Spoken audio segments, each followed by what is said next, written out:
தமிழக வெற்றி கழகம் சார்பாக அவரது கட்சியின் தலைவர் விஜய் அவர்கள் கரூருக்கு சென்று பாதிக்கப்பட்ட மக்களை நேரில் சந்தித்து அவர்களுக்கு ஆறுதல் தெரிவிக்கவும் அந்த நிதியுதவிகளை வழங்குவதற்காக ஏற்கனவே தமிழக வெற்றி கழகத்தின் சார்பாக டிஜிபி அலுவலகத்துக்கு இமெயில் மூலமாக கடிதம் அனுப்பப்பட்டதாகவும், குறிப்பா அனுமதி மற்றும் நிகழ்ச்சி பாதுகாப்பு கேட்டு அவர்கள் சார்பில் இமெயில் அனுப்பப்பட்டதாகவும் கூறப்பட்டது. அதே போல இன்று அவருடைய வழக்கறிஞர் சார்பாக டிஜிபி நேரில் சென்று அனுமதி கடிதம் கேட்டும் ஒரு மனு ஒன்றும் கொடுக்கப்பட்டது. இதற்கு பதிலளிக்கும் வகையில தமிழக டிஜிபி அலுவலகம் ஒரு பதிலானது அனுப்பப்பட்டது. அதில் தமிழக வெற்றி கழக தலைவர் விஜய் நிகழ்ச்சி ஒருங்கிணைப்பு தொடர்பாக தமிழக வெற்றி கழகம் சார்பில் ஒரு பிரதிநிதியை நியமித்து கரூர் மாவட்ட காவல் கண்காணிப்புகளை தொடர்பு கொள்ள அறிவித்திருப்பதாகவும், நிகழ்ச்சி தொடர்பாக தேதி, நேரம், இடம், வரும் வழி மற்றும் நிகழ்ச்சி நிறுவனம் போன்ற விவரங்களை கரூர் மாவட்ட காவல்துறைக்கு சமர்ப்பிக்கவும் அறிவுறுத்தப்பட்டிருக்கிறது.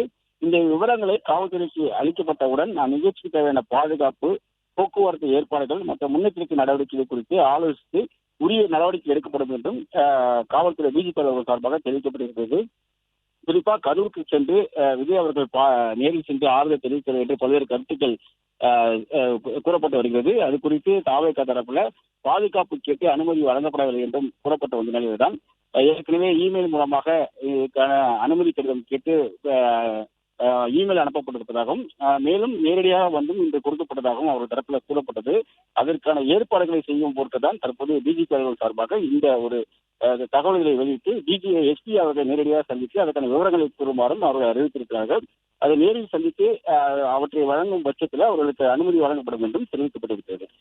பிளே ஸ்டோர் மற்றும் ஆப் ஸ்டோரில் இருந்து பாலிமர் செயலியை QR கோடு மூலம் பதிவிறக்கம் செய்யுங்கள். செய்திகளை உடனுக்குடன் பெறுங்கள்.